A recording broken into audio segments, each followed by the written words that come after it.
It is tempting to think that more leadership or some kind of improved leadership will help us and our organizations work better. But what if leadership was part of the problem instead of the solution?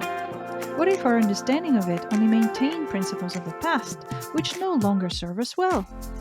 That's what I explore in my book, Dare to Unlead, and today in this podcast. Join me and my guest, a person quoted in the book or in tune with his values, to learn from them what it takes to unlead and succeed together. Welcome to the 8th episode of the Dare to Unlead podcast, where we explore with selected guests some of the key topics addressed in Dare to Unlead, the book. The world of work and leadership is in crisis because its fundamentals, inherited from Taylorism, rooted in archaic beliefs about leaders and authority, do not work as well anymore. We set the scene in the first two episodes of the podcast, and then we delved into values around which we can reinvent a better practice of leadership, better for people and for business. From episodes 3 to 5, the notions of power dynamics, constructive rebellion, and digital empowerment helped us understand the effects of greater liberty at work. We then turn to equality, with Susan Skrupski advocating in episode 6 for equal respect across our diversity. In episode 7, John Husband and Harold Joshi explain how democratic networks make knowledge flow and grow trust.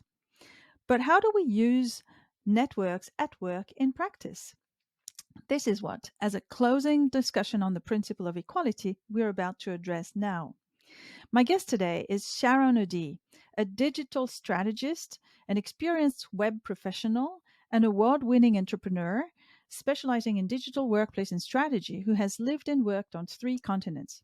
She is a talented communicator, a writer, an acclaimed speaker, a researcher, a geek, a top influencer on the future of work, and much more. Sharon is the co founder of Lithos Partners, a boutique digital communication and collaboration consultancy. I love her presence on social media. How I wish I had her sense of words. Sharon's posts are witty, clever, varied, and funny. They can be brave too. She doesn't hesitate to assert positions, which, for a woman in particular, on the internet is not always easy. Whether she posts pictures of Amsterdam, where she lives, or of a white sandy beach where she was on vacation, or whether she challenges a large enterprise on its hypocrisy regarding fair pay across genders, Sharon always does so with finesse and humor. No wonder why her fan club on social media has grown so big. And if you were drawn to her because she's funny, you will stay because Sharon's jolly character rests on a lot of substance, a strong sense of purpose, and a deep understanding of relational dynamics at work in an era of social media. Sharon, I'm so glad you could come. Welcome. Thank you for having me. I really enjoyed the book, so I'm really looking forward to the opportunity to dive into it. Super. And thank you for that very flattering introduction. So, Sharon, let me start with the very first question I ask all my guests. What is your art, the professional practice that you would describe as unique to you or that you perform in a unique way? What is your art and what led you to it? Like everything in my life, I think where I've ended up is a series of happy accidents. I've never been one for kind of forward planning. And I thought really hard about how to answer this question. Thankfully, I'd had some pre-warning from listening to your earlier episodes. And actually, I think the thing that makes me different is my ability to navigate complex organizations. So I've worked in, like you, I've worked in many of them over the years in banking, in government, and across the corporate sector. And actually, trying to make things happen inside complex organizations is itself a skill. You need to understand the dynamics of many of the things you talked about, in fact, about power, but also about some of the very real barriers that exist. And those could be regulatory, but they're often to do with culture or practice or expectation. And actually, when you're delivering big programs or making any sort of change happen inside organizations, you have to base it in the reality of how it currently works. So I know perhaps the startup space, they often sneer at the corporate sector around, why does nothing happen? It's because there are real barriers to making things happen in large organizations. So when I work with with banks or with big corporate organizations. Actually, it's working within those boundaries and the reality of how they currently exist. And I think that where I've managed to find my little niche is being able to make real change happen inside complex organizations and understanding the needs of complex organizations. Sharon, you won an award 10 days ago. That's one more to your already impressive collection, but this one is a bit special, right? What is it about? Oh, yeah. So, I did stand-up comedy for the very first time. And it was a PowerPoint-based comedy night very near where I live in Amsterdam at the Boom Chicago Comedy Club. And I was really actually surprisingly proud, but also surprised that I won Best Act, because it was my first time ever doing anything like this. But the reason I did it, I mean, I think I'm reasonably funny, and I do a lot of PowerPoint. So I figured I could bring those two things together. But actually, part of what I tell other people is this stuff is hard. Standing in front of other people and telling your story and making your voice heard and being present and being visible is difficult. And it's, I can talk about that a bit more in a minute. But it gets easier the more you do it. When you kind of learn to live with the emotions, feel your feelings. And yeah, it's terrifying. And I'm like, okay, well, I tell other people. So I have a little initiative I spun up outside work, which is about helping women and other underrepresented groups, particularly in technology and digital, to find their voice and tell their story. And I always tell other people, just go and do it. Do it for 5 minutes, then next time do it for 10. And the next time, before you know it, like a bit like me, the first time I did it, I was terrified. And now I stand in front of 200 people in a comedy club and try and make them laugh. And as with all these things, it's all about practice, but it's also all about, it's okay to be scared about it. It's okay to feel nervous, but go with it. And eventually you get better at it and you get more comfortable with doing it as well. So that was why I did it. And hopefully other people found me funny. Someone on social media in the comments asked what was next for you, fighter pilot, high wire walking, any such plans? Well, definitely the fighter pilot is out because I'm partially sighted.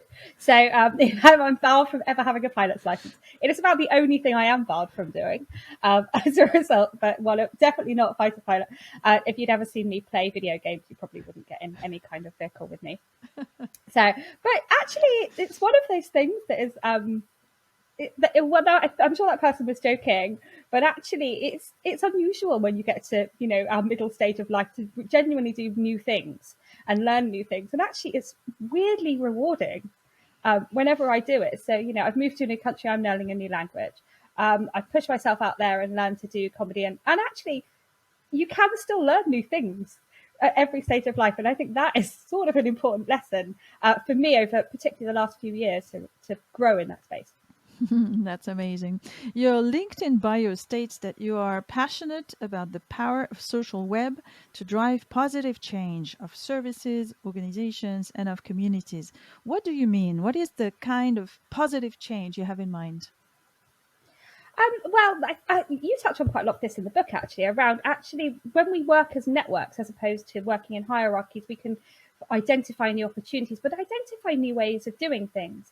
And actually, I know from my experience working with organizations of all sizes that once you start to build those communities, you can start to share ideas and to build best practices. And that could be within your local community. And I've seen it in that context. It can be across a cause, maybe globally, but inside organizations, particularly when we do build and use our networks effectively, we're able to identify better ways of doing things. We're able to speed up our processes. We're able to think at scale and to tap into to new knowledge and ideas in ways that simply aren't possible in the old ways of work. So I'm just really nerdy about that kind of thing. I came of age just as social networks were coming into being, the very earliest social networks. They've always been part of who I am. I was probably on the social web before it was really even called that. In the early kind of bulletin board kind of days.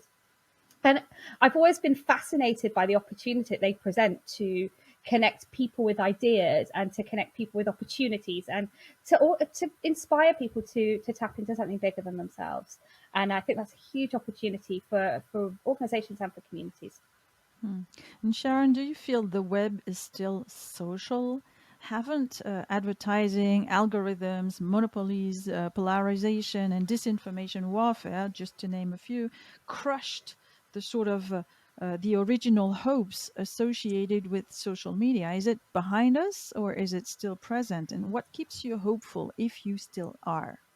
That is a really, really good question. And I'm sure at the time of speaking, by the time this comes out in a week or whatever, things will have changed. But I've been watching kind of the backlash on Twitter in particular, the current chaos that is reigning there. And actually, it's been quite interesting to see that there is that they're trying to impose those top-down dynamics. And there's almost been a really strong fight back. And that has made me surprisingly positive about the future of the social web. I'm not necessarily positive about the future of Twitter, but that need to connect away from those corporate interests has really strongly come through in a way that perhaps it didn't 6 months ago. Those challenges that you raised, though, are real, and we must recognize those. That freedom on the web is absolutely not a given. And that some voices are always going to be amplified more than others. And we can see that in really draconian ways in places like in China and other places where your access to the web is more restricted. But also that your ability to pay to be heard is also becoming increasingly clear, that not all voices are equal online. But I remain positive insofar as the democratization of the web has not gone away, and that actually, surprisingly, some of the recent activity on Twitter has almost reminded me of that need that people's need to connect and to share will always be greater, and there will always be ways to fight back. So, Sharon, let's turn to the workplace. What Mm-hmm. is, in your opinion, an optimal digital employee experience? How would you describe that? What does it take for an organization to provide that kind of experience, and what does it gain from it? Oh, okay. You've got some great questions today. I've thought Right. about So, it. For me, the optimum employee experience is one that, there's so many elements to this, I suppose, but it's about providing a good quality user experience in terms of how you interact with work. And that, to me, is mostly about hiding complexity, that we often deal with so many different systems at work, and there are an increasing number of them. In fact, in the past, it used to be that IT would buy systems and you'd use them. And now with software as a service, every department buys in its own products, services, whatever apps that it might use, and then expects the employee to go and navigate around all of them. And that creates unnecessary complexity, a lot of cognitive load, but also just a lot of confusion about where you go and what you do, which we don't experience elsewhere. So there is a need that, I guess, as we've moved to new ways of working where we work primarily online, our primary experience of work is the digital one, and often that can be quite poor. And there is a huge disconnect between perhaps the brand promise at work and our experience of the tools that we use. And then, so that's just about the transactional layer, I suppose. But there is a need within that transactional layer of how we get work done, the mechanics of doing work, as well as being able to do our kind of workplace admin. But then there's also about how we connect and communicate. And again, this can be an overly complex, there's a lack of clarity about how you do things, what the processes are. So for me, I guess the optimum experience is one where it's designed around the employee and their need to get things done, whether that's to connect, collaborate, to communicate, to share, to build a network, to build trust. And that there is clarity about how you do that there is a good quality experience in doing that. That shouldn't be unnecessary barriers to doing any of the things that you need to do at work. Chief amongst those is the ability to work with other people, because none of us work alone. So actually, I guess this is a very long-winded way of saying we need to focus much more on the individuals who are doing the work. And as organizations, we have a tendency to focus on individual departments or services and how they deliver things. We need to change that balance so it's much more around that user-centered thinking and also group-centered thinking, I suppose. And you specialize in intranets, in digital workplace technologies, employee experience and the future of work, social media and content strategy, digital innovation and transformation. What does your work look like in practice? Oh, okay.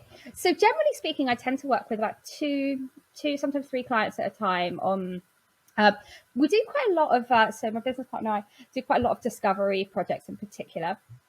So we tend to work with organizations who recognize that their employee experience, their internal comms could be better, but they don't know specifically how. So often we will do quite a lot of identifying some of the barriers to effective communication and collaboration. And that often they can be technology barriers, but often they're much more related to barriers of practice, of usage, of expectation, and of experience.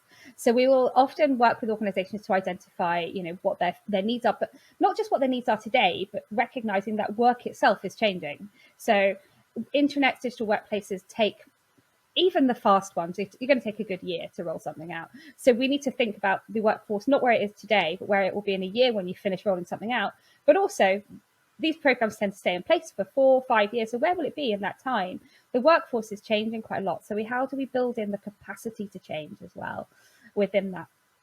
So I guess our work tends to look at involve quite a lot of research, quite a lot of talking to key stakeholders, but also helping people to identify what the potential range of options are that they could take. And that could be around new platforms and technologies. It could be around using the platforms and technologies they currently have in better ways. Or it could also be about more supporting activities around kind of content, training, coaching, and maybe around kind of leadership practices as well.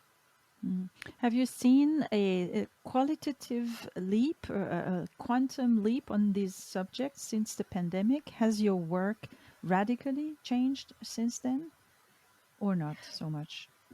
It's quite an interesting one. What I found in the early stages of the pandemic is obviously there was this huge leap forward in use of collaboration tools. We had no choice.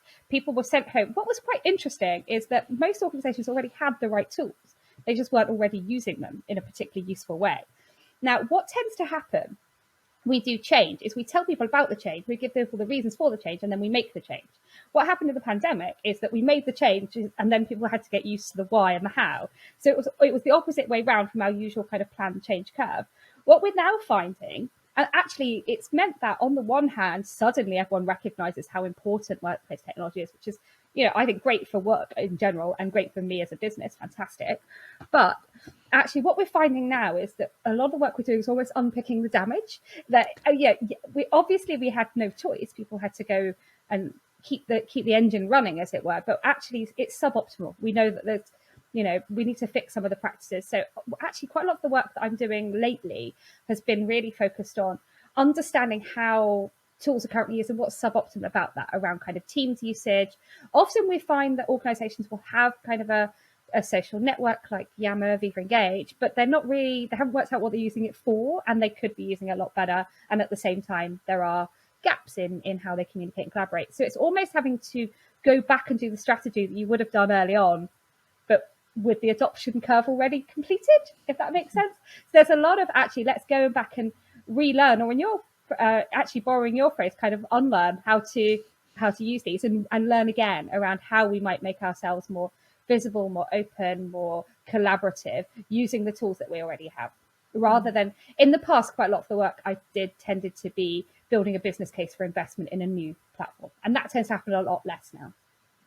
And typically, what makes an organization realize they have a problem and reach out to you?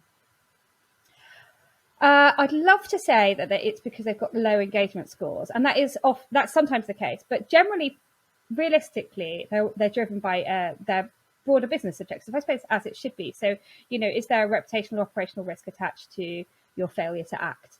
We know that when you're working in a corporate, it's really, if they're going to either lose money or or miss an opportunity, that's when there is a much sharper focus on the need to make these things happen more effectively.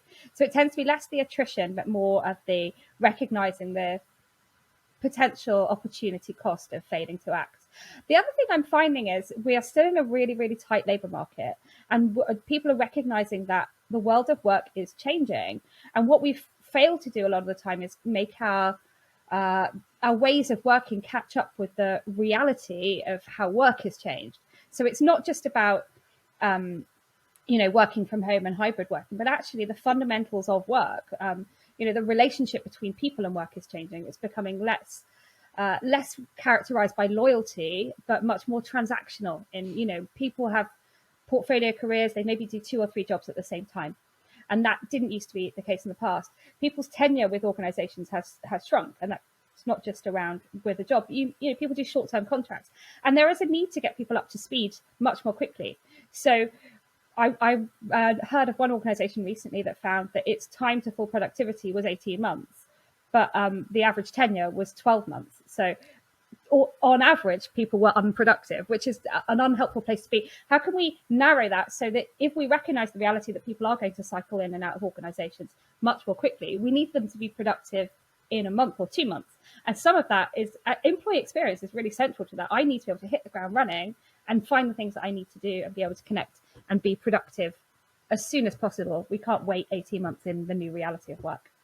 And it's not enough to adopt tools like Microsoft Teams or other video conference or instant messaging systems to claim we are a social organization, right? Absolutely so. I really love this as a theme in your book. It's actually about your ability to tap into the network. And the longer you're with an organization, the more of the network you have. So how do we enable people to tap into the network faster? So we know the longer you ask someone, you know who to ask or who will know who to ask. That's not scalable. So actually, how do we create scalable networks that can be activated at speed? And that's where, yes, the tools are important, but actually so is the culture. And it's critical that we, and also there's, people have to navigate, again, one of the things that you pointed to is about those power dynamics, that people are given the agency to tap into the network as well, in order to be productive, to be collaborative, to share their ideas, and to contribute. And thinking about tools and how tools shape behaviors, do you see closed or private or permission-based online communities as a second best solution after open communities, or as a step in the right direction, or as something that slows down the cultural evolution towards a networked way of work? This is going to be such a consultant answer, but the answer is, of course, it depends.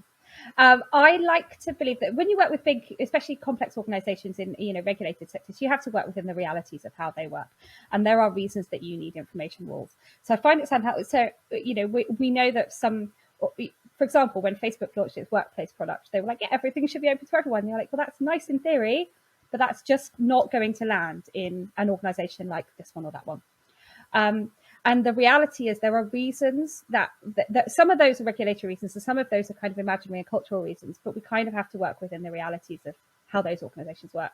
So depending on their appetite, their ability to change, yes, in theory, I think everything should be as open as it is appropriate for it to be. But that isn't always appropriate for everyone.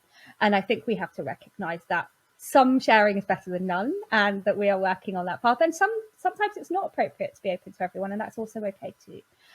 So as an example, I did a piece of work with Barnardo's, so the UK's biggest children's charity, about 4 or 5 years ago now. And we ended up with a really radical change for them, which was just to put their entire intranet on the web.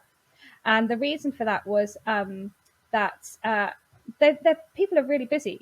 They're working with troubled families, some of them in very dangerous situations. They don't have time to go through, 3 layers of logging on through Citrix. They need to get the answer and get away again quickly.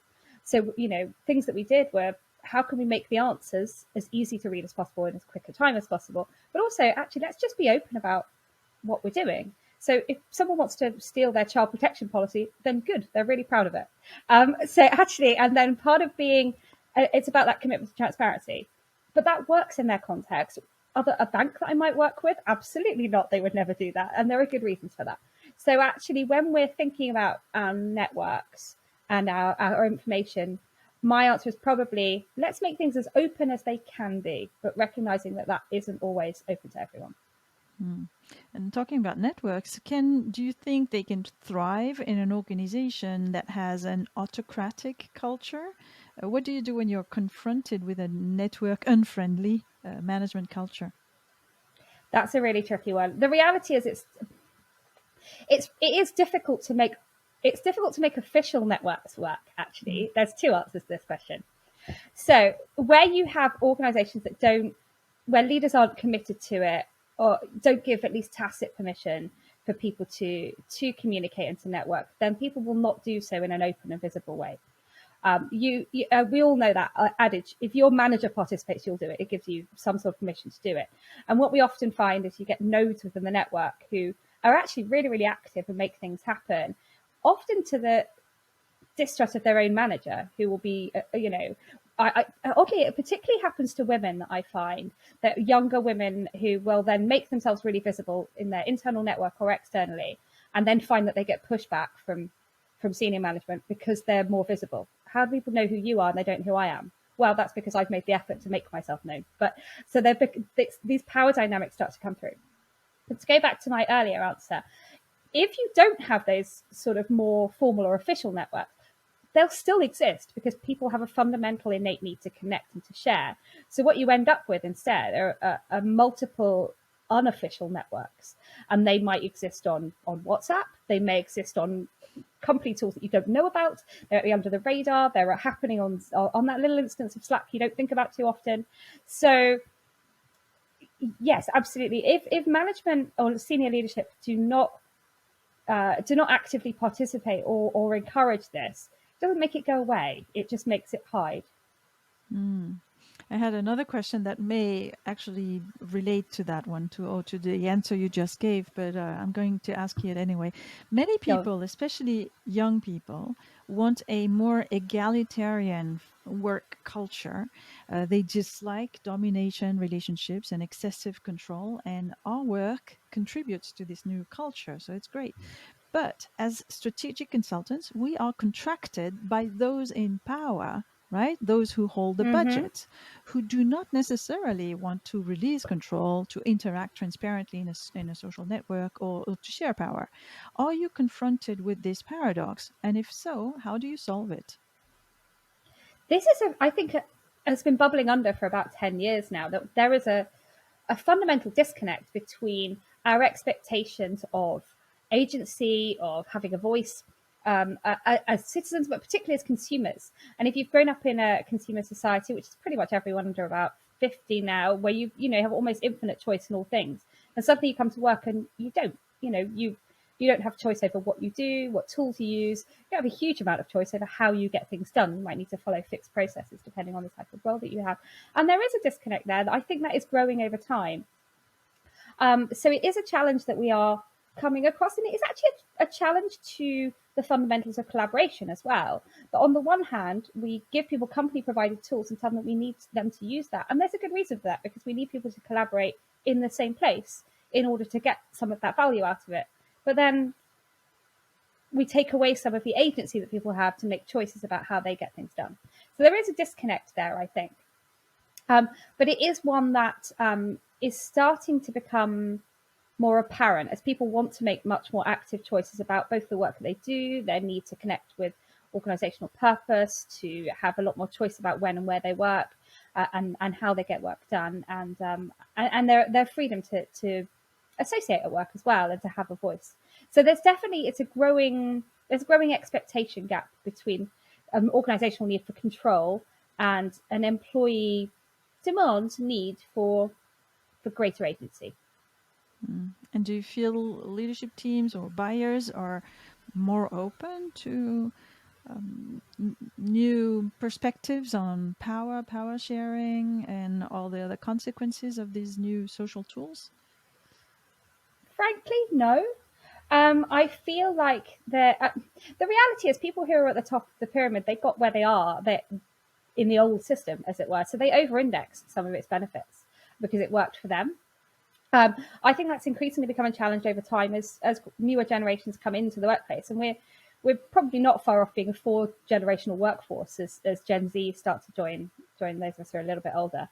And actually, we are starting to see that tension there between what people's expectations and that of maybe the more senior levels of leadership, in terms of how the extent to which people work can be, to a degree, a democracy. I hear you refer to the importance of governance. Can you give an example of some unadapted governance that prevented adoption or spread of social tools within an organization, or, on the contrary, of a positive change in governance that unlocked adoption? Okay, yes, I can. Right, so one organisation that I worked with, again, I think they'd had Yammer for a good few years, but like a lot of organisations that have Yammer, they've not quite worked out what it was for, what need it served. Like a lot of things, it's in the Microsoft mix. People generally got the idea that enabling people to have a voice was a good idea, but they hadn't quite worked out giving it some clear purpose. So actually, in this organisation, we did a little bit of work with them, as I often do, to identify barriers to communication. And this is a analogy I overuse, but one of the things that I find when I work with organizations is that a bit like in a murder trial, there'll be three things that a jury will look for when they're looking to convict the accused. And that is, does the person have the means, motive, and opportunity to participate? The means is, do they physically have access to, commit the crime, but in this instance, to participate on your social network. The opportunity is, do they have time to do it? Were you available on that day? And then the other is, of course, motive. And then often what I found is three of those were missing, but often it's two. So actually what we found in this case is there was a disconnect between giving people the principle of being able to participate, but not giving many of their workers an actual window in their day in which they were to do it.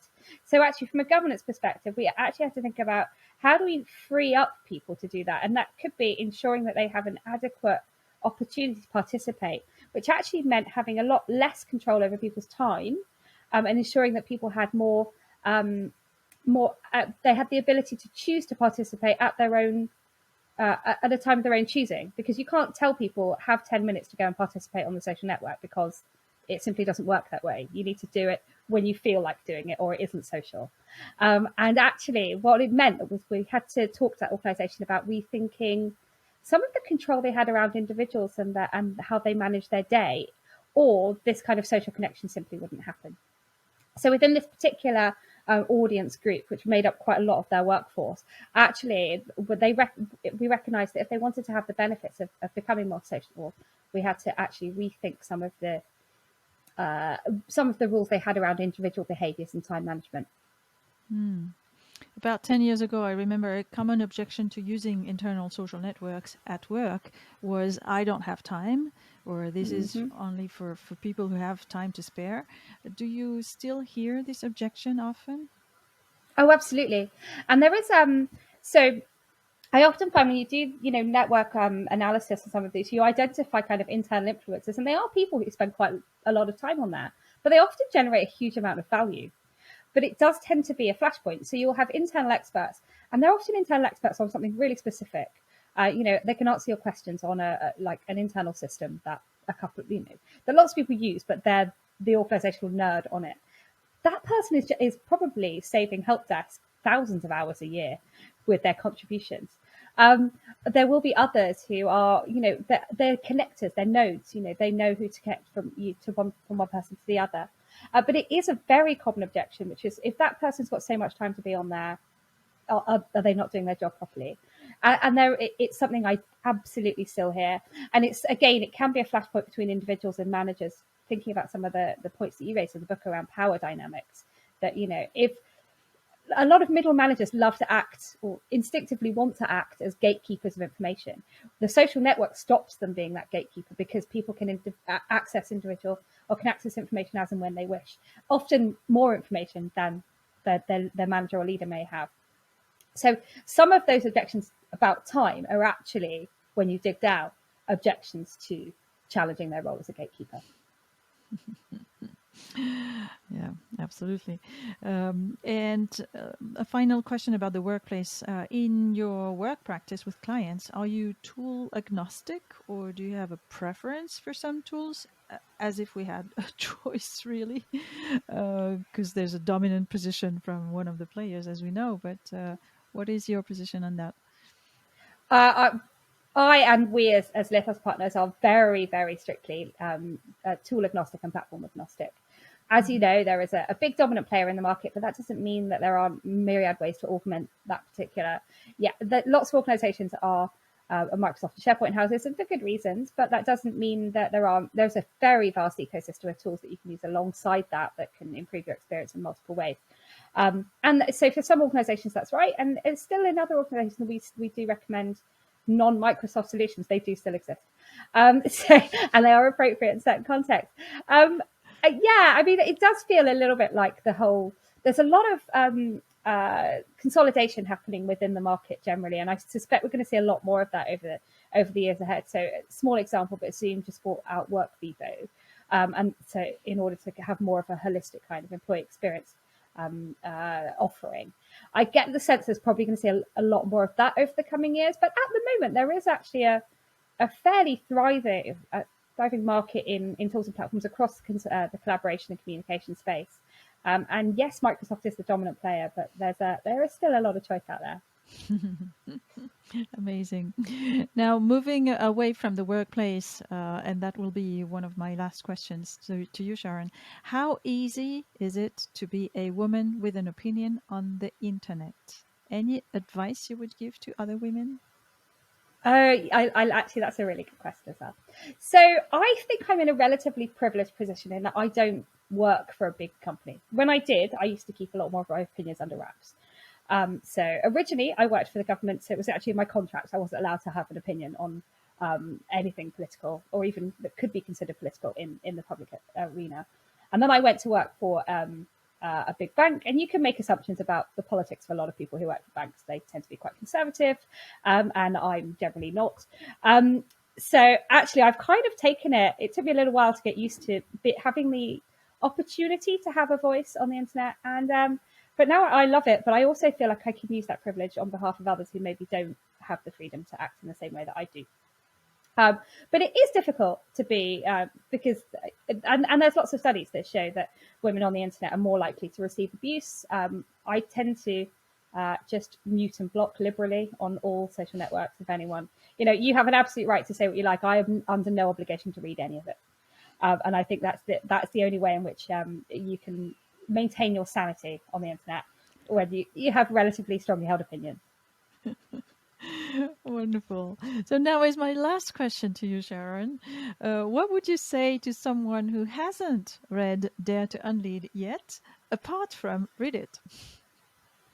Oh, so I really enjoyed this book. I thought it really challenged a lot of my thinking, even as someone who's worked with a lot of corporates. But the thing that I really enjoyed about it is I am, I guess, a slightly frustrated academic under the surface. And I really enjoyed quite how well referenced and researched it was, both from, some of the conversations with practitioners, but also its theoretical underpinning in some of the literature. So I don't read a lot of business books, but this felt like it had a really nice kind of solid base of theory, but also speaking to practitioners about their real experiences of challenging some of our expectations around leadership, particularly in the corporate space. So I thought it was well worth reading, and I very much recommend. Oh, thank you, Sharon.